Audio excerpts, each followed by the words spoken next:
Bismillahirrahmanirrahim. Assalamualaikum warahmatullahi wabarakatuh. Alhamdulillahi ala ihsani wa syukru lahu ala taufiqihi wa amtinani. Asyhadu an la ilaha illallah wahdahu la syarika lahu ta'ziman li sya'nih. Wa asyhadu anna Muhammadan abduhu wa rasuluhu adda ila ridwanih. Allahumma salli alaihi wa ala alihi wa ashabihi wa ikhwanih. Hadirin hadirat yang dirahmati Allah Subhanahu wa taala, kita masih melanjutkan pembahasan kita tentang tanda-tanda besar hari kiamat. Dan sudah kita bahas sebelumnya dari munculnya Dajjal, kemudian turunnya Nabi Isa alaihissalam, kemudian keluarnya Ya'juj dan Ma'juj dari tempat mereka. Sudah kita sebutkan 3 ya. Dan masih ada sekitar 7 lagi ya, tanda-tanda besar hari kiamat. Tapi tanda-tanda besar hari kiamat yang berikutnya ya. Tanda-tanda besar hari kiamat.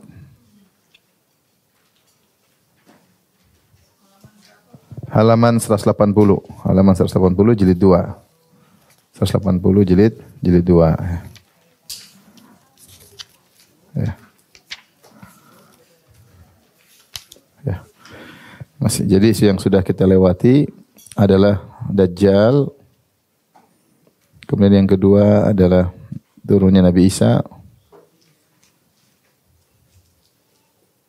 alaihissalam. Kemudian yang ketiga Ya'juj Ma'juj, keluarnya Ya'juj dan Ma'juj.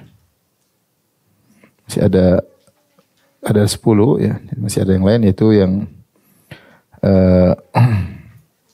4 ya, 5, 6, itu 3 longsor.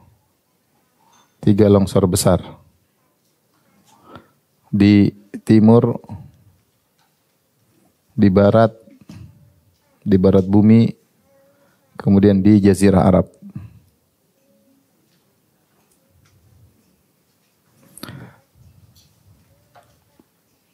Atau ini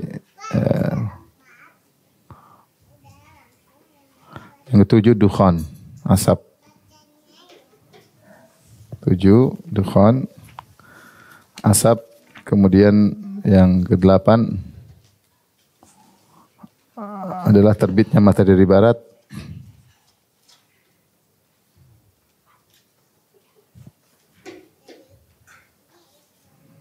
Kemudian yang ke-9 hewan yang berbicara.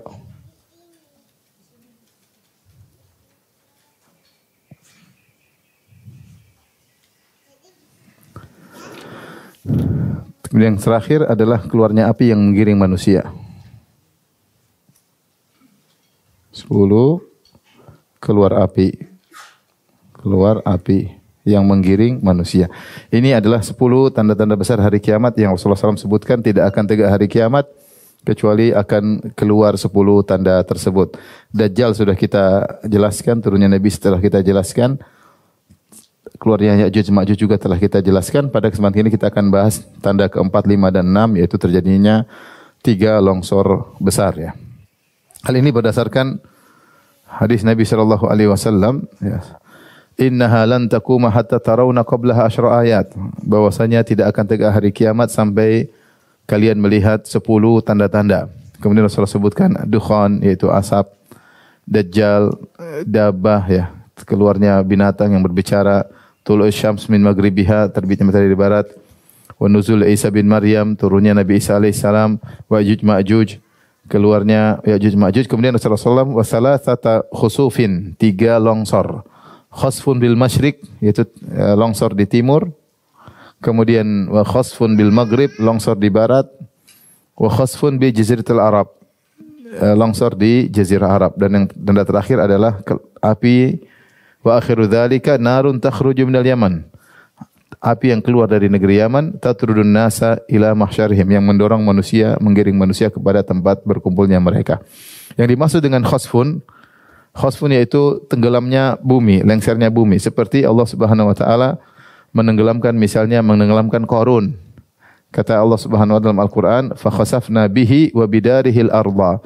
Kami pun benamkan Fir'aun dan istananya atau rumah mewahnya ke dalam ke dalam bumi, ke dalam bumi. Jadi longsor dan masuk dalam bumi. Maka muncullah istilah namanya harta karun ya, karena hartanya dan karunnya ditenggelamkan dalam bumi ya. Itu di antara hukuman Allah kepada mereka. Demikian juga disebutkan di antara umat yang pernah dilongsorkan oleh Allah Subhanahu wa taala adalah kaum Nabi Lut. Kaum Nabi Lut diangkat di congkel bumi, kemudian diangkat, kemudian dijatuhkan, ditimpakan dengan batu-batuan, kemudian ditenggelamkan dalam bumi. Sehingga jadilah sebagian ulama berpendapat ahli sejarah, maka timbullah namanya Laut Mati, karena Laut Mati adalah bagian bumi terendah, karena dulu sempat dicongkel oleh Allah Subhanahu wa taala, kemudian disiksa kaum Nabi Lut, kemudian diangkat, kemudian dijatuhkan, dibenamkan dalam bumi ya. Jadi itu namanya al-khasf secara bahasa Arab, yaitu ditenggelamkan. Jadi bukan longsor tapi tenggelamkan masuk ke dalam, jadi seakan-akan bumi jatuh ke bawah. Jadi longsor ke dalam, itu namanya khasfun. Rasulullah SAW bersabda, sayakunu ba'di khasfun bil masyriq. Akan ada setelahku longsor besar di timur. Wa khasfun bil maghrib, dan akan ada longsor besar di bagian barat bumi. Itu baratnya kota Mekah atau kota Madinah. Wa khasfun fi jazirah Arab, dan ada longsor besar di jazirah Arab. Dan para ulama mengatakan di antara Ibnu Hajar rahimahullah taala terjadi longsor, tetapi kata Ibnu Hajar mungkin yang dimaksud oleh Nabi SAW longsor yang sangat besar, yang bikin hebat, luar biasa ya. Ada longsor-longsor kecil-kecil kita sering dengar ya. Longsor itu, apalagi kalau jadi gempa terkadang terjadi longsor, satu kota bisa tenggelam langsung dalam bumi, dan itu terjadi. Tapi kata Ibnu Hajar mungkin dimaksud oleh Nabi SAW adalah longsor besar-besaran yang bikin heboh, yang dahsyat, sehingga dijadikan sebagai tanda-tanda adanya kiamat, adanya hari kiamat, tanda-tanda besar hari kiamat. Karena kalau kita lihat dari 10 tanda-tanda tersebut semuanya menakjubkan. Semuanya menakjubkan. Dajjal menakjubkan. Turunnya Nabi Isa menakjubkan. Ya'juj Ma'juj juga apa? Menakjubkan. Yang lain juga, asap yang memenuhi bumi juga menakjubkan. Matahari terbit dari barat lebih juga menakjubkan. Hewan bisa berbicara juga menakjubkan. Keluar api dari negeri Yaman menggiring manusia juga menakjubkan. Maka longsor ini bukan longsor biasa mestinya. Dia harusnya longsor yang luar biasa. Karena disebut sebagai tanda-tanda. Asyra ayat, tanda-tanda akan adanya hari kiamat. Ketika Rasulullah SAW sampaikan hal ini kepada Aisyah, bahwasanya akan ada longsor besar di timur maupun di barat maupun di jazirah Arab, maka Aisyah berkata, "Faqultu ya Rasulullah." Ummu Salamah. Maka Ummu Salamah berkata, "Ya Rasulullah, ayukhsafu bil ardi wa fihi mussalihun?" Ya Rasulullah, apakah bumi akan dilengserkan, ditenggelamkan, satu kompleks ditenggelamkan, sementara di tengah-tengah mereka ada orang-orang soleh? Maka Nabi SAW berkata, "Na'am idza aktsara ahluha al-khabatha." Benar jika ternyata penghuni bumi tersebut atau orang di sekitar kawasan tersebut banyak melakukan keburukan, banyak melakukan kemaksiatan. Maka meskipun ada orang soleh di situ akan ikut tenggelam, tapi nanti dibangkitkan sesuai dengan amal soleh dan niat mereka. Oleh karenanya kejadian yang baru-baru juga terjadi di tanah air kita. Saya sempat ke sana, saya ngobrol-ngobrol sama ada suatu daerah yang kemudian bergeser, kemudian amblas semua ya, longsor, terjadi gempa. Di antaranya mereka mengatakan tempat itu terkenal, tempat main judi lah, tempat maksiat lah, tempat ini, kompleks ini terkenal. Kompleks terkenal ya. Wallah alam ya, kita bilang namanya musibah. Benar musibah terjadi karena ada gempa, karena ada pergerakan lempeng bumi, atau karena ada sebab-sebab duniawi. Tapi di antara sebab-sebab dunia tersebut ada sebab di balik itu juga, yaitu sebab kelakuan manusia. Kelakuan manusia. Allah telah berfirman, "Dhaharal fasadu fil barri wal bahri bima kasabat aydin nas." Telah nampak kerusakan di daratan dan di lautan akibat ulah perbuatan manusia. Liyudhiqahum ba'dalladzi amilu, agar Allah ingin membuat mereka merasakan akibat perbuatan, sebagian perbuatan mereka, la'allahum yarji'un, semoga mereka sadar. Dan Allah Subhanahu wa taala telah berfirman juga, "Ma asabakum min musibatin fabima kasabat aydikum wa ya'fu an katsir." Tidaklah menimpa musibah kepada kalian kecuali akibat perbuatan-perbuatan kalian sendiri, dan Allah memaafkan banyak dari kesalahan-kesalahan kalian. Jadi longsor yang luar biasa. Sebagaimana Allah pernah longsorkan Qarun yang begitu sombong dan angkuh, Allah longsor bagian itu aja, bagian tempat dia rumahnya longsor. Yang lain tidak. Allah mampu karena semua alam semesta ini adalah milik Allah Subhanahu wa taala. Oleh karena ini di antara keutamaan orang-orang beramar ma'ruf nahi mungkar, kalau terjadi kerusakan tetap ada yang beramar nahi mungkar, tetap berikan nasihat. Entah diikuti enggak diikuti bukan urusan, tapi tugas orang-orang yang diberi ilmu, diberi kemampuan untuk tetap menegakkan amar ma'ruf nahi mungkar semaksimal yang bisa dia lakukan ya, dengan ceramah, dengan khutbah-khutbah Jumat misalnya, atau dengan nasihat-nasihat melalui grup-grup WhatsApp. Yang bisa dilakukan nasihati ya. Karena kalau sudah tidak atau ditinggalkan amar ma'ruf nahi mungkar, maka bisa terlaknat sebagaimana Banu Israel. Lu'inal ladzina kafaru min bani Israil ala lisani Dawud wa Isa bin Maryam dzalika bima asaw wa kanu ya'tadun kanu la yatanahawna 'an munkarin fa'aluh. Kata Allah, telah dilaknat orang-orang kafir dari kalangan Bani Israel ya, melalui lisan Daud alaihissalam dan lisan Nabi Isa alaihissalam. Mereka dilaknat, Nabi Daud melaknat, Nabi Isa juga melaknat. Kata Allah, dzalika bima asaw wa kanu ya'tadun. Hal itu semua karena maksiat yang mereka lakukan dan pelanggaran yang mereka lakukan. Kanu la yatanahawna 'an munkarin fa'aluh. Mereka tidak beramar ma'ruf nahi mungkar, tidak mengingkari apa yang dilakukan oleh sebagian mereka. Maka tugas orang-orang yang salihin ya, yang diberi kemampuan oleh Allah, diberi ilmu untuk menjelaskan, maka hendaknya wajib bagi mereka untuk menjelaskan, memperingatkan tentang kemungkaran, terlepas diikuti atau tidak. Tapi dengan adanya nahi mungkar mencegah terjadinya azab yang menimpa secara umum ya. Maka jika terjadi nahi mungkar, maka ini mencegah terjadinya hal-hal demikian. Tapi kalau sudah terlalu banyak sehingga tidak berarti lagi ingkaran-ingkaran tersebut, tidak ada nilainya sama sekali, maka bisa jadi Allah turunkan hukuman. Makanya ketika ditanya oleh Ummu Salamah radhiyallahu taala anha, "Ya Rasulullah, ayukhsafu bil ardi wa fihi musalihun?" Ya Rasulullah, apakah tetap bumi dilengserkan sementara ada orang-orang saleh di antara mereka? Nabi bilang mungkin. Idza aktsara ahluhal khabath, kalau sudah terlalu banyak penduduk negeri tersebut yang melakukan kemaksiatan sehingga terlalu mendominasi, maka Allah akan turunkan azab ya, akan turunkan hukuman. Adapun orang saleh yang ikut terkena dampak tersebut, mereka akan dibangkitkan sesuai dengan amalan mereka ya, tapi terkena dampak. Jadi ini peringatan bagi kita ya, bahwasanya musibah yang menimpa baik secara pribadi individu maupun secara luas ya, secara kenegaraan, secara wilayah, itu semua kembali kepada maksiat yang kita lakukan. Kalau kita lakukan maksiat, mungkin musibah tersebut mengenai individu kita masing-masing, baik secara person-person, sebagai seorang suami, sebagai seorang istri ya, sebagai seorang anak, sebagai orang tua ya, sebagai status sebagai bos atau status sebagai anak buah. Bisa saja musibah itu menimpa person demi person sesuai dengan maksiat yang dilakukan. Dan musibah yang menimpa tidak mesti harus berupa musibah berupa fisik atau materi. Terkadang musibah mengena agama seseorang. Dan ini yang lebih besar daripada musibah terkait dengan fisik. Kalau seorang musibah terkena fisiknya, terkena hartanya, terkena keluarganya, kemudian dia masih imannya kuat, tidak ada masalah ya. Tidak ada masalah. Ya, yang jadi masalah kalau musibah tersebut mengenai agama seseorang. Makanya di antara doa Nabi sallallahu alaihi wasallam, "Wala taj'al musibatana fi dinina." Ya Allah, janganlah kau jadikan musibah terkait dengan agama kami. Jadi malas ibadah, jadi malah senang bermaksiat, hobi dengar musik, senang nonton film, udah malas dengar pengajian, rasanya berat untuk baca Al-Quran ditinggal terus, tiba-tiba hati menjadi pelit, banyak hal ya. Salat malam tadinya dikerjakan kemudian ditinggalkan, mulai berani membangkang kepada suami mulai nakal, kemudian macam-macam, akhirnya macam-macam. Dan itu musibah tidak menimpa fisik, mungkin malah tambah cantik, tambah keren, tambah ganteng ya. Tapi agamanya rusak.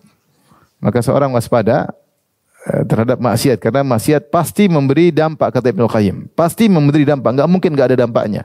Minimal dampak yang pertama, dia menerpa atau menyerang hati seseorang sehingga hatinya berubah. Hatinya berubah dari tadinya khusyuk, khasyah kepada Allah Subhanahu wa taala berubah menjadi tidak begitu, tidak takut kepada Allah Subhanahu wa taala. Ini yang sangat berbahaya, perubahan agama seseorang dari tadinya bertakwa, tadinya saleh berubah menjadi buruk sedikit demi sedikit. Saking hukuman tersebut begitu perlahan, terkadang orang tidak merasa. Ini yang bahaya. Terkadang Allah kasih hukuman tersebut, perubahan hatinya dari saleh menjadi enggak saleh itu sangat perlahan, seakan-akan natural. Sehingga dia tidak menyangka, dia tidak sadar bahwa dia sudah berubah. Seandainya dia mau kembali ke masa lalunya, dia lihat bagaimana dia 2 tahun lalu dibandingkan sekarang, dia akan tahu dia telah berubah banyak sekali. Tapi ketika dia tidak melihat dia ikuti secara perlahan-perlahan, seakan-akan dia biasa-biasa aja. Padahal hatinya mulai berubah. Akhirnya ketika seorang sudah hatinya berubah, dia dia ketinggalan salat berjamaah, dia hari ini tidak baca Al-Quran, dia lupa zikir pagi petang, dia hatinya biasa-biasa aja. Padahal kata Ibnu Qayyim rahimahullah taala, "Wallahi law anna al-quluba salimatun lataqatta'at asafan minal hirmani." Seandainya hati seorang itu selamat, bersih, penuh dengan keimanan, tentu dia akan merasa tercabik-cabik ketika dia terhalangi dari kebaikan-kebaikan, terhalangi dari ketaatan-ketaatan. Orang yang kalau biasa hatinya masih bersih, dia jangankan perkara wajib, dia tidak salat malam saja dia merasa sedih. Ya. Dia lupa untuk berbakti sama orang tua, dia merasa sedih, ya. Dan seperti itu. Tapi kalau hati sudah mulai rusak, yaitu musibah mengenai hati seorang, dia mau maksiat, dia mau membanggang sama suami, mau angkat suara, dia mau merendahkan orang lain, dia mau nonton film Korea, nonton film India, biasa aja. Bukan begitu ibu-ibu? Iya atau iya? Iya. Oleh karenanya seorang sadar hidup ini cuma sebentar, maka dia perbaiki imannya dan dia cek-cek dirinya. Bagaimana kondisi keimanan saya sekarang? Bagaimana kondisi ketaatan saya kepada Allah Subhanahu wa taala? Dia cek. Ya. Ada kemarin saya baca ada status. Ada kawan orang Arab tulis status. Kalau ke sekolah selalu datang sebelum waktu. Kalau ke rumah sakit datang sebelum waktu datangnya dokter, datang sebelum waktu. Kalau ke pekerjaan juga datang sebelum apa? Waktu. Tapi kalau ibadah ke masjid selalu terlambat. Ke pengajian terlambat. Nanti kalau ditanya bilang sibuk, enggak ada waktu. Yang benar bal tu'thirunal hayatad dunya. Yang benar kalian lebih mendahulukan kehidupan dunia daripada akhirat. Buktinya kalau urusan dunia tidak pernah terlambat. Apalagi kalau jadwal pesawat, mana mungkin terlambat. Mungkin terlambat. Ya, kalau salat malam lewat, biasa-biasa aja. Terlambat salat subuh, biasa-biasa aja. Tidak ada masalah. Nah, berarti timbangan hati kita ada masalah. Berarti hati kita sudah terkena dampak maksiat yang kita lakukan. Maka banyak istighfar kepada Allah Subhanahu wa taala. Jadi Allah menimpakan longsor yang besar itu tidak lain ketika idza aktsara ahluha al-khabath, ketika penghuni dari daerah kawasan tersebut sudah parah melakukan kemaksiatan. Ya, meskipun ada orang soleh tersebut sudah terabaikan sehingga kemudian terjadi longsor yang dahsyat satu di timur, satu di barat, satu di Jazirah Arab. Wallahu alam sepertinya belum terjadi karena kita belum dengar longsor yang begitu hebat. Longsor kecil-kecil ada. Di setiap daerah biasanya ada longsor, tapi longsor hebat, dahsyat, bikin heboh. Ini belum ya. Baik, ini tanda keempat, tanda kelima, tanda keenam sudah kita bahas ya. Kita lanjutkan tanda hari kiamat, tanda besar hari kiamat berikutnya dukhan. Dukhan yaitu asap ya, asap.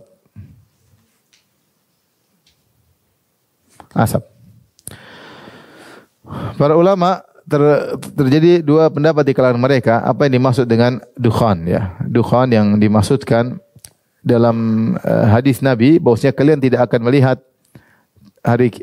tegak hari kiamat sampai kalian melihat 10 tanda, di antaranya ad-dukhan. Dua pendapat di kalangan para ulama, ada yang mengatakan yang maksud dengan dukhan adalah seperti asap yang dilihat oleh orang Quraisy ketika mereka diberi hukuman di dunia. Pendapat yang kedua, yang dimaksud dengan dukhan yaitu dukhan yang akan muncul menjelang hari kiamat, yang dukhan yaitu asap yang dahsyat yang meliputi bumi. Pendapat pertama kita bacakan di sini, lihat halaman 183. Dukhan yang dimaksud adalah dukhan yang menimpa orang-orang Quraisy ketika Nabi masih berada di Mekah. Sedangkan orang-orang Quraisy mengintimidasi kemudian menindas Nabi SAW dan para sahabat. Ketika Nabi dan para sahabat ditindas, maka Nabi SAW berdoa, Allahumma a'inni alaihim bisab'in kasab'i Yusuf. Ya Allah, bantulah aku untuk menekan mereka orang-orang Quraisy dengan beri hukuman kepada mereka, yaitu mereka ditimpa dengan musim paceklik atau musim kelaparan sebagaimana 7 tahun paceklik yang ditimpa di zaman Nabi Yusuf alaihissalam. Kita zaman Nabi Yusuf kan ada 7 tahun panen sama 7 tahun musim apa? Paceklik. Maka Nabi tidak mendoakan agar mereka binasa, tidak. Tapi Nabi bilang berdoa agar mereka diberi hukuman supaya mereka sadar. Yaitu hukuman yang Rasulullah sebutkan berupa musim paceklik, kekeringan, kelaparan, sebagaimana yang dialami oleh 7 tahun musim paceklik di zaman Nabi Yusuf alaihissalam. Fa akhadhathum, maka Allah kabulkan. Fa akhadhathum sanatun hatta halaku fiha. Maka terjadilah musim kemarau, ya, sehingga mereka sebagian mereka binasa ketika tahun tersebut. Hanya mereka kesulitan, sehingga apa yang dilakukan wa akalul maitah, mereka makan bangkai, wal idham, bahkan mereka tulang-tulang mereka jilat-jilat, ya. Sampai wa yara rajulu ma baina samai wal ardi ka hayatid dukhan. Sampai salah seorang dari mereka melihat antara langit dan bumi seperti ada asap. Saking kepayahan yang mereka lihat, saking kepayahan, saking kelaparan yang mereka rasakan, sehingga seakan-akan ada asap dari bumi sampai di langit. Ini katanya yang dimaksud adalah dukhan. Salah satu tanda hari kiamat adalah dukhan ini. Ini pendapat pertama. Dan ini terjadi di zaman peristiwa ketika Nabi masih hidup, ya. Pendapat yang kedua, ini pendapat yang lebih benar. Bahwasanya dukhan yang dimaksud adalah dukhan yang terjadi pada menjelang hari kiamat. Sebagaimana firman Allah Subhanahu wa taala surat Ad-Dukhan, "Yauma ta'tis sama'u bidukhanin mubin, yakhshan nas hadza adzabun alim." Pada hari ketika langit membawa kabut, yaitu asap yang sangat jelas. Allah mensifati dukhan dengan dukhanin mubin, yaitu asap yang sangat jelas. Bukan hanya khayalan, bukan cuma halusinasi, bukan akibat karena saking laparnya sehingga pandangan tidak jelas, otak tidak stabil, tapi benar-benar dukhan mubin, asap yang sangat jelas. Yang asap tersebut meliputi manusia, yaghshan nas, meliputi manusia. Hadza hadzabun alim. Ini azab yang pedih. Ayat ini menjelaskan bahwasanya dukhan yang akan terjadi pada hari kiamat yaitu dukhan yang dahsyat, bukan dukhan yang merupakan khayalan. Adapun yang terjadi di zaman Nabi ketika masih hidup yang menimpa orang Quraisy, itu bukan dukhan yang sungguhnya, tapi rajul, dia melihat seakan-akan ada asap karena saking kelaparan, saking kepayahan, ya, sehingga pandangannya tidak stabil, otaknya tidak stabil, sehingga seperti halusinasi, seakan-akan dia melihat ada asap. Bukan itu yang dimaksud. Jadi yang lebih kuat pendapat yang kedua, bahwasanya dimaksud dengan dukhan yang merupakan tanda besar hari kiamat adalah dukhan yang benar-benar nyata, ya, yang menyiksa sebagian manusia, ya. Menyiksa sebagian manusia, ya. Demikian juga Rasulullah SAW sebutkan tentang sifat-sifat dukhan tersebut. Dia halaman 185. Kata Nabi SAW, wa rabbukum anzarakum salatan. Sungguhnya Rabb kalian telah memperingatkan kalian dari 3 perkara. Ad-dukhan, di antaranya dukhan ya'khudhul mu'mina minhu kazzakmah. Yaitu asap yang kemudian mendatangi, melewati orang beriman, maka orang beriman tersebut akhirnya meninggal dengan mudah, seperti dia flu, kemudian dia meninggal dunia. Tetapi beda ketika asap tersebut melewati orang kafir, wa ya'khudhul kafira fayantafikhu, maka dia masuk ke dalam tubuh seorang kafir, maka tubuhnya menjadi membesar. Wa yakhruju min kulli masma'in minhu, sampai asapnya sampai menembus telinganya, keluar dari asap. Wa tsaniya ad-dabah wa tsalitsah dajjal. Adapun yang kedua adalah tentang hewan yang berbicara, yang ketiga adalah dajjal. Jadi Rasulullah mensifatkan tentang asap tersebut bukan asap biasa, tapi asap yang masuk bagi orang kafir dalam tubuhnya sehingga akhirnya dia pun mengembang sampai keluar asap dari kepalanya. Itulah dukhan yang menyiksa sebagian orang kafir. Makanya Allah mengatakan hadza adzabun alim, ini adalah azab yang pedih. Tetapi ketika melewati orang mukmin hanya sekedar seperti orang bersin, flu, kemudian meninggal dunia, tidak tersiksa. Jadi dibedakan oleh angin tersebut. Allah Maha Mampu, sebagaimana ketika perang Badar, Allah Subhanahu wa taala mengirimkan hujan kepada kaum muslimin dan hujan kepada kaum musyrikin ya. Kaum muslimin turun dengan rintik-rintik sehingga hujan tersebut memberi kesegaran, mengkokohkan tanah yang ada di atas mereka. Adapun hujan yang menimpa orang kafir maka memporak-porandakan, menjadikan mereka susah. Ini terjadi pada perang Badar. Demikian juga pada perang Khandaq. Pada perang Khandaq Allah kirim angin. Angin yang menimpa kaum muslimin ringan, tapi angin yang menimpa kaum musyrikin diporak-porandakan dengan angin tersebut sehingga tidak ada kemah kecuali akan jatuh, tidak ada tunggu kecuali akan terbalik, api semua mati, padahal angin yang kirim sama. Cuma angin yang menimpa kaum muslimin ringan, angin yang menimpa kaum musyrikin apa? Keras. Angin yang sama Allah mampu mengatur begini dan begitu. Bahkan kita lihat ketika terjadi gempa di sebagian daerah, kita dapati ada rumah kokoh, sebelah kanan hancur, sebelah kiri apa? Hancur. Seakan-akan gempa tersebut berjalan. Dia milih-milih mana yang mau dia hancurkan. Ini terjadi, itu nyata. Itu nyata ya. Oleh karenanya yang mengatur semua adalah Allah Subhanahu wa taala. Maka demikian juga ketika Allah kirim dukhan, asap, asap tersebut ketika melewati orang beriman, dia cara mencabut nyawanya dengan ringan. Adapun orang kafir maka dengan apa? Dengan keras, dengan tersiksa. Bagaimana angin masuk kemudian menjadi badannya mengembang saking kuatnya angin tersebut sehingga keluar dari kepala mereka, dia mati dengan penuh tersiksa. Nah, inilah dukhan yang disebutkan sebagai tanda-tanda besar hari kiamat. Maka jangan dipaksa-paksakan cocok logi ya. Seperti saya pernah waktu itu musim kebakaran di Sumatera, ini dukhan ini yang Allah sebutin ya. Jangan paksa-paksain ya. Dan itu sudah terjadi berulang-ulang. Dukhan sudah jadi berulang-ulang. Bukan dukhannya ada sifatnya masuk ke dalam tubuh orang kafir kemudian mengembang kemudian mati. Bukan asap-asap yang terjadi. Dan dukhan tersebut meliputi bukan cuma daerah Sumatera, meliputi bumi. Meliputi apa? Bumi. Jadi beda ya. Meliputi bumi ya. Makanya saya pernah ngisi di Singapura, saya juga kaget. Itu musim udah lama sekali. Saya di Singapura itu musim kebakaran hutan, bukan yang ini, sebelumnya lagi. Ketika saya ngisi di masjid, orang-orang pada protes, kata dia, "Ustadz, kenapa orang-orang Indonesia bikin kita susah?" Saya bilang, "Ada apa?" Dia bilang, "Ada pembakaran, asapnya sampai ke Singapura." Sampai kayak begitu, maksudnya, oh ternyata lagi kasus waktu itu sampai asap itu sampai ke Singapura. Padahal yang punya kebun terkadang orang luar negeri, bukan? Terkadang bukan orang apa dalam negeri. Intinya kita tidak boleh cocok logi karena yang disebut oleh Nabi sallallahu alaihi wasallam adalah sifat dukhannya khusus. Ya. Saya sempat waktu itu ada seorang dai yang ceramah, inilah dukhan yang Nabi sebutkan. Saya bantah khusus waktu itu, tidak boleh seperti itu. Ya. Mencocok logikan ya. Sehingga menganggap asap yang tersebar sebagai dukhan yang dimaksud. Karena dukhan yang dimaksud sebagai tanda hari kiamat memiliki ciri. Cirinya meliputi seluruh manusia, bukan cuma wilayah tertentu. Kemudian tadi kalau melewati orang beriman maka orang beriman tersebut akan meninggal dengan mudah. Adapun jika melewati orang kafir maka akan masuk dalam tubuhnya, mengembang, kemudian dia kesakitan, kemudian meninggal ya. Taib, kita selesai dari dukhan dan ini juga belum terjadi. Selanjutnya tanda yang lebih dahsyat lagi, terbit matahari dari barat ya. Ini telah Allah isyaratkan dalam surat Al-An'am ayat 158. Allah berfirman, "Yauma ya'ti ba'du ayati rabbika la yanfa'u nafsan imanuha lam takun amanat min qablu aw kasabat fi imaniha khaira." Pada hari datangnya sebagian tanda-tanda Rabbmu, tidak berguna lagi ketika itu jiwa yang beriman. Ketika datang tanda tersebut banyak orang beriman. Sehingga ditafsir oleh para ulama maksudnya terbitnya matahari dari barat ke timur. Ketika matahari terbit dari barat timur banyak orang bertobat.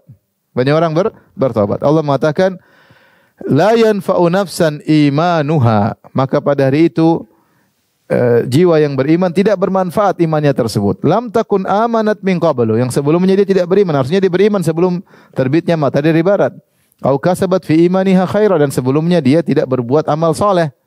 Maka ketika kalau matahari sudah terbit dari barat ke timur, kemudian dia beramal soleh, beriman, maka tidak ada faedahnya.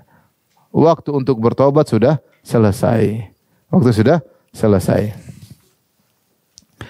Dalam satu hadis dari Nabi sallallahu alaihi wasallam dari Abu Sa'id Al-Asy'ari, Rasulullah SAW bersabda, "Innallaha 'azza wa jalla yabsutu yadahu bil-laili yatuba musii'un nahar." Sungguhnya Allah membentangkan tangannya di malam hari agar pelaku dosa di siang hari bertobat. Yang di siang hari berdosa, malam masih bisa bertobat. Dia bermaksiat dari ba'da subuh sampai maghrib, malam masih bisa ada kesempatan apa? Bertobat.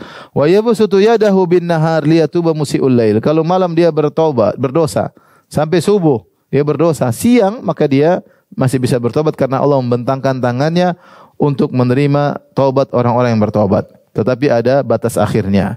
Apa batas akhirnya? Kata Nabi sallallahu alaihi wasallam, hatta tatlu asy-syamsu min maghribiha. Hatta tatlu asy-syamsu min maghribiha, sampai matahari terbit dari barat. Kalau matahari sudah terbit dari barat, maka percuma iman, percuma takwa, percuma amal soleh, percuma sedekah. Tidak ada faedahnya lagi. Karena ketika itu orang terbelalak, ternyata yang dikabarkan oleh Nabi benar, ternyata ada Tuhan yang mengatur alam semesta ini. Bagaimana matahari terbit dari barat menuju timur, ya. Merubah aturan alam semesta. Aturan alam semesta dirubah oleh Allah Subhanahu wa taala karena dialah sang pencipta alam semesta. Nah, orang apapun maksiat yang dilakukan, dia masih bisa bertobat sebelum datang dua batasan. Dia akan diterima tobatnya kecuali matahari terbit dari barat. Ini terkait dengan keumuman manusia. Kalau matahari belum terbit dari barat, maka siapa saja bertobat diterima. Batasan kedua adalah terkait dengan diri sendiri, yaitu jika nyawanya sudah di kerongkongan, maka dia tidak akan terima tobatnya. Atau orang mengatakan, para ulama mengatakan juga jika telah terjadi al-mu'ayyanah, itu dia melihat malaikat maut depan dia, ketika nyawa sudah kerongkongan, malaikat maut depan dia sudah percuma, dia bilang la ilaha illallah pun tidak ada manfaatnya. Tidak ada manfaatnya. Kata Nabi sallallahu alaihi wasallam, innallaha azza wa jalla la yaqbalu taubatal abdi ma lam yughargir. Sungguhnya Allah menerima taubat seorang hamba selama dia belum di sini. Begitu. Itu kalau udah gitu selesai. Mau dia bilang la ilaha illallah, mau dia bilang amantu billah, aku bilang kepada Allah, mau dia bilang astagfirullah, enggak ada faedahnya. Karena kondisi seperti nyawanya dia sudah muayyan, dia sudah melihat apa? Malaikat maut. Oleh karenanya Allah tidak menerima taubat Firaun. Firaun bertobat di akhir hayatnya. Kata Allah Subhanahu wa taala, hatta idza adrakahul gharaqu qala amantu annahu la ilaha illa alladhi amanat bihi banu Israil wa ana minal muslimin. Tatkala Firaun mau tenggelam, dia sudah bakal tenggelam, dia ngomong, amantu, aku beriman, amantu annahu la ilaha illa alladhi amanat bihi banu Israil. Sungguhnya tidak ada yang berhak disembah kecuali Tuhannya Banu Israil. Siapa Tuhannya Banu Israil? Allah. Dia intinya sebelum dia meninggal dia mengucapkan la ilaha illallah. Apakah diterima tobatnya? Bayangkan akhir perkataannya la ilallah. Kata Allah, al-ana wa qad asaita min qablu wa kunta minal mufsidin. Sekarang baru kau tobat wahai Firaun. Sementara sebelumnya kau rusak. Al-ana wa qad asaita qablu, dan sebelumnya kau tukang bermaksiat dan sebelumnya kau melakukan kerusakan. Allah tidak terima. Kenapa? Dia sudah mengalami hal muayyanah. Muayyanah itu melihat malaikat maut di hadapannya. Sampai ketika Firaun mulai komat kamit, mungkin mau zikir-zikir, maka Jibril mengambil lumpur kemudian masukkan ke dalam mulutnya biar enggak banyak omong, ya. Enak aja terima tobatnya. Jibril enggak mau dia diterima apa? Tobatnya. Kata para ulama, karena Jibril alaihissalam tahu betul tentang kasih sayang Allah, rahmat Allah. Jangan sampai kasih sayang Allah mendapati mengenai Firaun. Maka dia komat-komat, ambil lumpur, enggak ada komat-komat, selesai. La ilaha illallah, selesai. Firaun mati dalam, meskipun sudah mengucapkan la ilaha illallah tidak diterima. Kenapa? Karena sudah al-muayyanah, dia sudah melihat. Al-muayyanah maksudnya melihat malaikat maut di hadapannya. Ketika itu suatu yang gaib menjadi nyata. Ketika sesuatu gaib yang sudah menjadi nyata, maka tidak diterima karena kita ini diuji untuk beriman kepada yang gaib. Kita diuji untuk beriman yang gaib. Ya, kalau gaib sudah jadi nyata, tidak ada ujian lagi. Maka ketika matahari terbit dari barat sudah bukan gaib lagi, nyata. Dulu dibilang matahari bisa terbit dari barat. Ada yang percaya, ada yang enggak percaya. Ketika matahari terbit dari barat berarti yang gaib sudah benar menjadi apa? Nyata. Ketika seorang di hadapannya malaikat maut, yang gaib sudah menjadi nyata. Ketika itu amalnya tidak diterima lagi. Imannya tidak diterima lagi. Oleh karenanya terbitnya matahari dari barat menuju timur ini menunjukkan terjadi perubahan alam bagian atas, ya.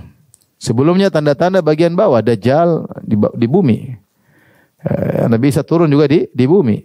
Ya'juj dan Ma'juj juga di bumi. Longsor besar-besaran juga di bumi. Sekarang perubahan besar yang dahsyat terjadi di langit. Bayangkan kemudian rembulan matahari terbit dari barat menuju timur. Makanya disebutkan ada seorang kalau tidak salah Al-Imam Syafi'i atau Imam Abu Hanifah, ketika dia sedang duduk melunjurkan kaki, tiba-tiba ada seorang datang dengan pakaian keren, pakai sorban, seakan-akan ahli ilmu, ya. Kemudian dia duduk di depan imam ini tersebut, karena enggak enak dia pun melipatkan kakinya. Kemudian dia bertanya tentang masalah puasa. Intinya dia tanya, kapan kita boleh berbuka? Maka kata imam ini, dia pikir jangan-jangan pertanyaan apa ini, kok kapan kita berkata dia, kata imam ini, jika matahari apa? Tenggelam. Matahari apa? Tenggelam kita berbuka. Terus dia tanya lagi, gimana kalau mataharinya balik lagi? Kata imam ini, saatnya saya julurkan kaki saya lagi. Ini orang bahlul berarti. Terus tanya matahari balik lagi berarti hari kiamat. Kalau matahari balik lagi berarti apa hari? Hari kiamat. Kirain pertanyaannya keren ternyata. Gimana kalau matahari balik lagi? Lah ini ya, gimana matahari balik lagi hari kiamat, sudah enggak ada puasa-puasaan lagi, selesai. Jadi saatnya saya menjulurkan kedua kaki saya lagi, ya. Jadi matahari yang bisa merubah matahari terbit dari barat timur adalah Allah Subhanahu wa taala. Taib, tanda berikutnya yaitu hewan yang mampu berbicara, dabbah.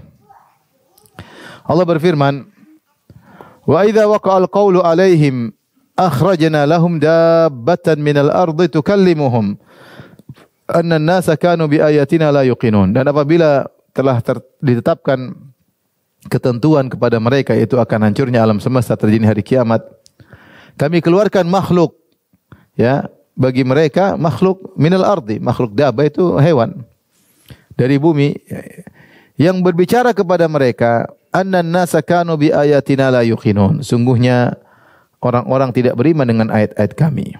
Ayat-ayat kami.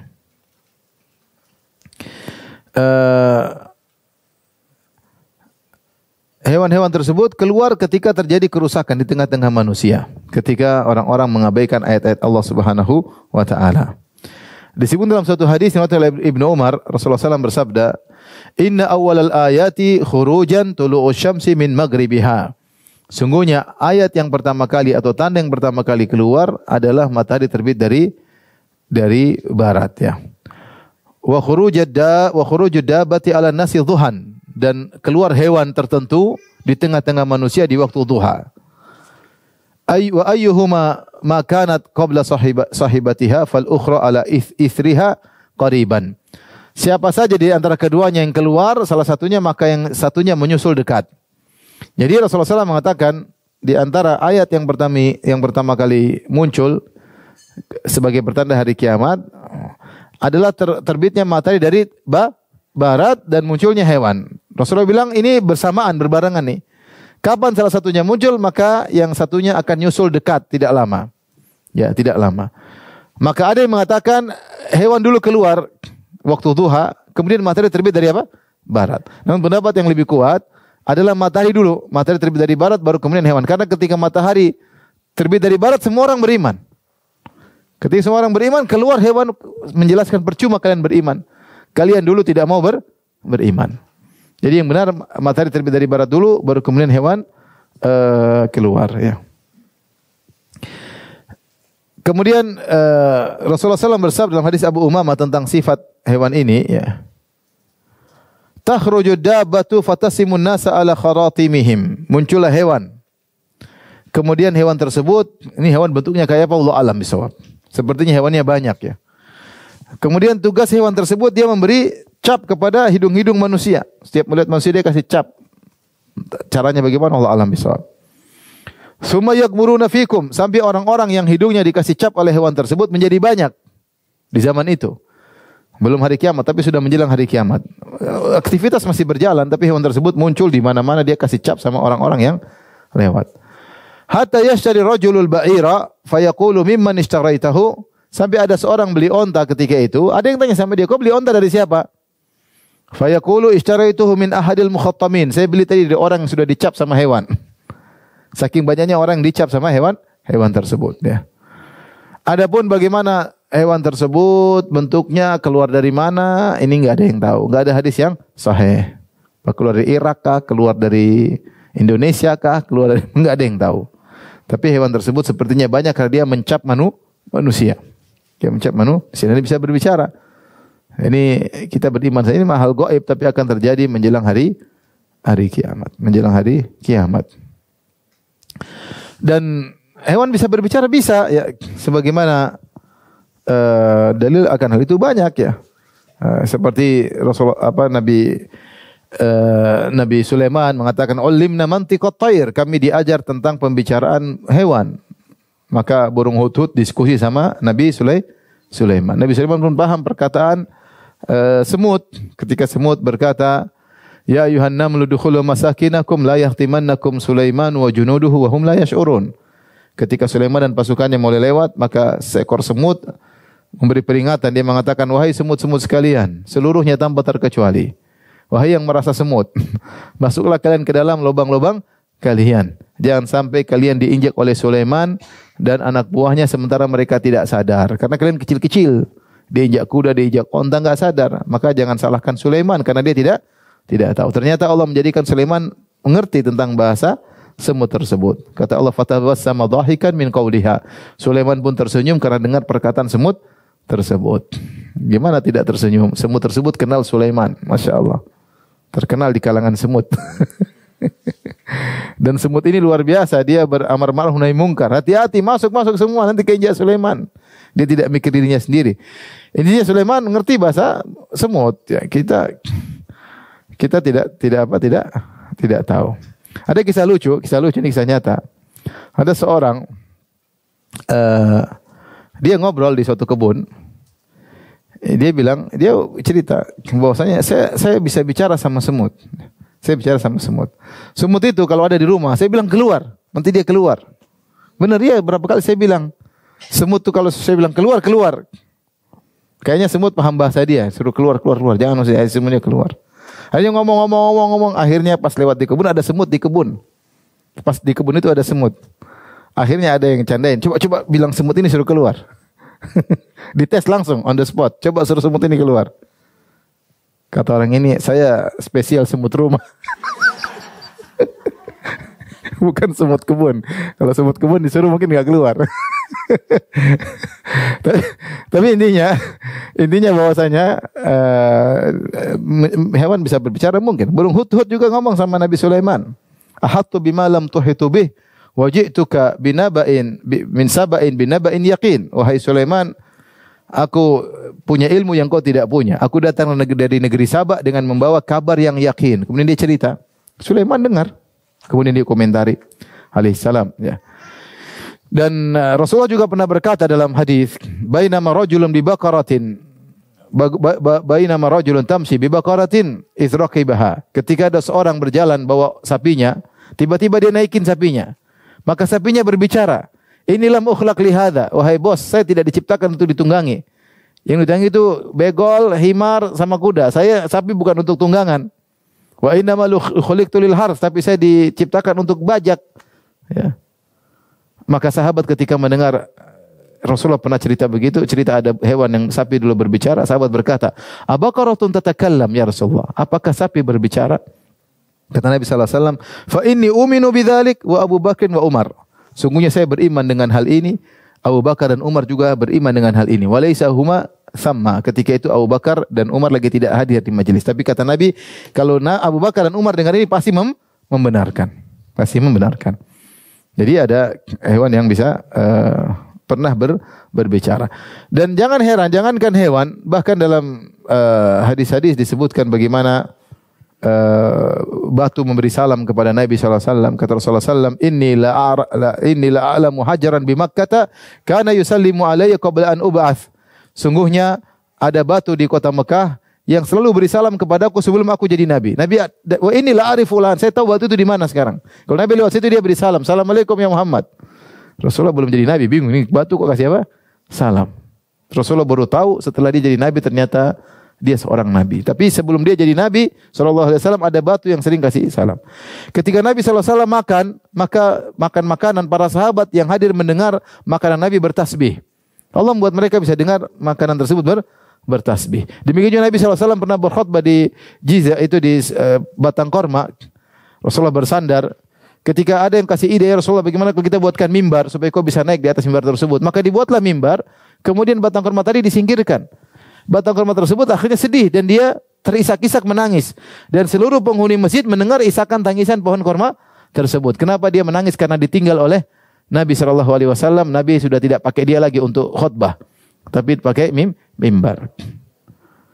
Dan intinya kalau Allah ingin sesuatu bisa berbicara, bisa. Bukankah kulit-kulit akan bisa berbicara pada hari kiamat? Bisa tidak? Bisa, Allah sebutkan.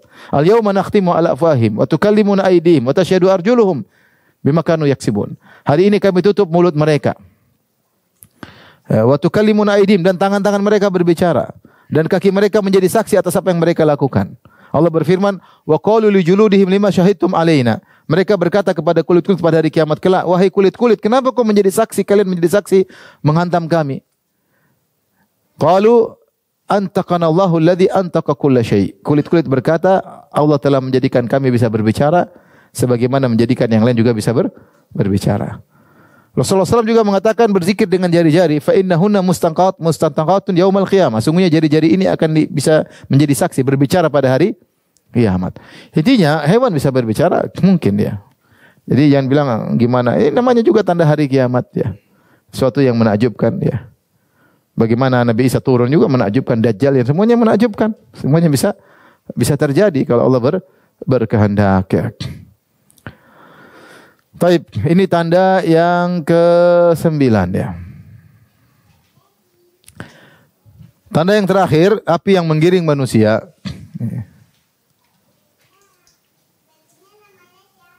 Tinggal yang 10, api yang menggiring manusia. Ketika banyak kerusakan di tengah-tengah manusia dengan berbagai macam model kemaksiatan dan keburukan, maka keluarlah api. Api tersebut menjelang hari kiamat. Dalam hadis kata Rasulullah SAW, akhiru dzalik, tanda kiamat besar yang terakhir, narun takhruju minal Yaman, api keluar dari negeri Yaman ya. Rasulullah sebutkan dari negeri Yaman. Tatrudun nasa ila mahsyarihim, yang kemudian menggiring manusia kepada tempat berkumpulnya mereka.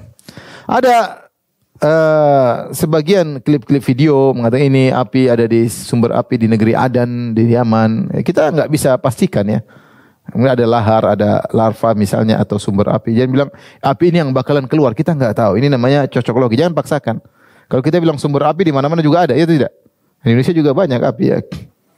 Ya, di mana-mana juga ada. Tapi jangan pastikan karena kebetulan sumber api tersebut di Yaman, api ini yang bakalan mengeluarkan, menggiring orang manusia menuju negeri Syam. Ya. Disebutkan dalam riwayat yang lain, Rasulullah SAW berkata, wa narun takhruju min qa'ri Adan turahhilun nas.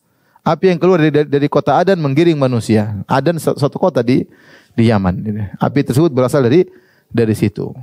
Kemudian mulai menggiring manusia, dan ini menjelang hari kiamat sebelum ditiupkan sangkakala. Ada khilaf di kalangan para ulama tentang api ini. Ada yang mengatakan api ini maksudnya setelah hari kebangkitan. Manusia digiring di padang mahsyar. Padang mahsyar kita tahu bahwasanya pada hari kiamat. Nanti kita bahas.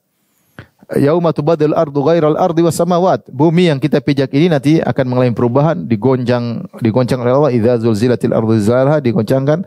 Wa akhrajatil ardu athqalaha, isi perutnya dikeluarkan. Kemudian bumi ini wa idzal ardu muddat, yang bulat dijadikan datar. Kemudian dikumpulkan manusia. Itu namanya ardul mahsyar. Ardul mahsyar, semua manusia dikumpulkan di situ. Sebagian ulama berpendapat yang dimaksud dengan api di sini adalah api yang terjadi setelah hari kebangkitan. Muncul api tersebut menggiring manusia. Tidak bisa lari sehingga mereka digiring suatu tempat untuk dimulai persidangan. Ini pendapat. Sebagian berpendapat ini maksudnya adalah setelah hari kebangkitan. Namun yang benar api ini bukan setelah hari kebangkitan, karena Rasulullah tidak menyebutkan tentang hari kiamat sebelumnya. Tapi ini adalah hari yang terjadi menjelang hari, api yang keluar menjelang hari apa? Kiamat. Bukan setelah hari kiamat terjadi, hari kebangkitan baru muncul api. Dan padang mahsyar ini bukan padang mahsyar yang nanti pada hari kiamat. Bukan, tapi ini terjadi suatu kondisi besar, manusia dikumpulkan oleh Allah dengan api tersebut yang keluar, muncul di asal keluarnya dari negeri Yaman. Kemudian dia menyebar kemana-mana, menggiring manusia. Dan ada beberapa kelompok ya, ada yang kelompok ketika digiring oleh api dia semangat ya menuju tempat perkumpulan tersebut. Ada kelompok yang terkadang berjalan, terkadang naik kendaraan. Ada kelompok yang enggan berjalan, tapi terpaksa dia berjalan karena api, kalau enggak dia kebakar, maka dia berjalan. Kata Nabi sallallahu alaihi wasallam dalam hadis Abu Hurairah, "Yuhsyarun nasu ala thalathi tara'iqa." Sungguhnya manusia dikumpulkan menjadi 3 golongan, ragibin, rahibin. Itu yang semangat dan juga takut, ya, semangat pada surga dan takut pada neraka. Wasnani ala ba'irin wa thalathatun ala ba'irin. Ada 2 orang naik onta, ada yang 3 naik onta, ya. Wa arbatun ala ba'irin, ada yang 4 naik onta, wa asyaratun ala ba'irin, ada yang 10 naik ekor onta. Itu ganti-gantian 10, ya, naik gantian naik onta. Wa yuhsyaru baqiyatuhumun nar. Sisanya didorong oleh api. Taqilu ma'ahum haitsu qalu. Jadi ketika digiring menuju ke tempat perkumpulan tersebut, ada yang semangat, dia tanpa tunggu api pun dia berjalan. Tanpa muncul api pun dia berjalan menuju tempat tersebut, dia semangat. Sampai di antara mereka ada yang naik onta ganti-gantian. 1 onta mungkin 3 orang, 2 naik, 1 di jalan. Ada yang 10 orang ganti-gantian, yang penting menuju ke sana. Ada yang enggan, tapi keluar api menggiring mereka. Api keluar, dia enggak mau ngumpul, api datang, ya. Taqilu ma'ahum haitsu qalu. Kapan mereka tidur siang, ada api juga di situ nunggu mereka sampai bangun tidur digoreng lagi, didorong lagi. Jadi tidur siang biarin aja. Tapi itu ma'ahum haitsu batu, mereka tidur malam, subhanallah api sudah tahu kapan mereka sudah bangun, digiring lagi oleh api tersebut. Ini jelas kondisi sebelum hari apa? Kiamat. Kalau hari kiamat enggak ada tidur-tidur lagi. Enggak ada tidur lagi, tidur siang enggak ada. Ini dalil bahwasanya yang terjadi sebelum hari kiamat. Jadi api tersebut keluar. Waktunya tidur siang, mereka tidur siang, api nungguin. Kalau bangun, dorong lagi. Mereka jalan terus. Tidur malam, tidur, api nungguin lagi. Ketika bangun, dorong lagi, ya. Wa tusbihu ma'ahum haitsu asbahu, dan dimanapun mereka di pagi hari, api bersama mereka. Wa tumsi ma'ahum haitsu amsau, dan waktu sore hari api tetap bersama mereka. Digiringlah, dikumpul oleh Allah Subhanahu wa taala. Ini benar-benar menjelang hari kiamat, ya. Kemudian setelah itu disebutkan Allah pun mengirim angin. Dari hadis Nawas bin Sam'an, lihat halaman 191, "Idz ba'atsallahu rihan thayyibatan." Kemudian Allah mengirimkan angin yang baik. "Fata'khudhuhum tahta abatihim." Lalu angin tersebut masuk ke bawah ketiak orang-orang yang beriman. "Fayaqbidu ruha kulli mu'minin wa kulli muslim." Maka dia cabut nyawa setiap muslim, setiap mukmin. Wa yabqa syirarun nas. Maka yang tersisa adalah orang-orang yang paling buruk ketika itu. Yataharajuna fiha taharujal humur. Maka mereka berbuat huru-hara di antara mereka seperti keledai yang bingung, yang teriak-teriak ribut di antara mereka. Fa alaihim taqumus saah. Maka kepada mereka lah tegak hari kiamat. Maka hari kiamat tidak terjadi kecuali terhadap orang-orang yang paling buruk. Jika menjelang hari kiamat masih ada orang baik, orang baik tersebut akan dicabut nyawanya oleh Allah Subhanahu wa taala dengan penuh kelembutan, sehingga tersisa hari orang-orang buruk. Mereka hidup dengan keburukan, dengan kerusakan, sampai sudah tidak lagi orang yang bilang Allah, Allah, mungkin tidak lagi yang salat, semua rusak. Ketika itu kemudian Allah tegakkan hari kiamat. Demikian ibu-ibu yang dirahmati Allah Subhanahu wa taala tentang tanda-tanda besar hari kiamat yang tentunya belum ada yang terjadi hingga saat ini, yang baru terjadi tanda-tanda kecil hari kiamat kelak. Dan insyaallah pada pertemuan berikutnya kita masuk tentang al-qiyamatul kubra, tentang bagaimana prosesnya terjadi hari kiamat. Allah taala alam bisawab. Tapi demikian saja kalau gitu kajian kita, insyaallah lanjutkan pada kesempatan yang lain. Subhanakallah bihamdik asyhadu an la ilaha illa anta astaghfiruka wa atubu ilaik. Assalamualaikum warahmatullahi wabarakatuh.